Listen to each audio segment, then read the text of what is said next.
Bir neçe günün aldığında biz tayyor qilimiz deyotgan quvvat mahsulotiga, ya'ni shu qon sovib ketdi, qo'l issimaydi, namlik ko'payib oldi deyotgan, ya'ni ko'p talayman, mag'dursizlikman, so'ngak bo'g'imlarim va shibak og'riydigan bo'lib ketdi, qo'lim shamol tortgandek bo'lib, issimaydigan ahvollar shakllanib qoldi deyotgan.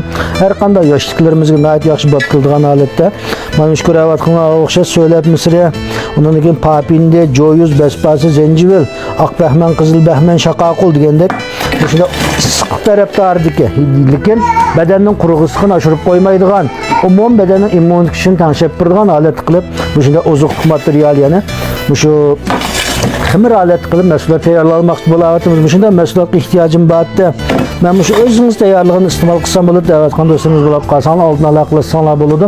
Oldiga yana 3-4 kunda bitib qoladi do'stlarimiz. Haqiqiy ehtiyojim borda, bu shunda mahsulot bo'lib iste'mol qilsam degan do'stlarimiz bo'lib qolsanglar, 186 99 84 3200 orqali biz bilan aloqalashsanglar yoki ayrimxonaga undar nomerlarini qoldirib qo'ysanglar bo'ladi. Agar shunda esil materiallar ehtiyoj bor do'stlarimiz bo'lib qolsanglar, davomli biz bilan aloqalashsanglar bo'ladi.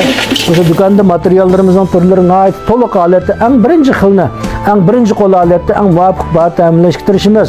Do'kon adresingiz nerede deyotgan do'stlarimiz bo'lib qolsanglar, do'kon adresimiz Qag'iliq Naylik cho'ng bekatining oldidan 1 soat oyliklar qo'ros taraf qolib 100 metr masofada yo'lning o'ng qo'l tarafidagi sarqol mahsulotlari degan do'kon shu. Do'konimizda har vaqt sizlar uchun a'lo mulozimatlarimizni ilib boramiz.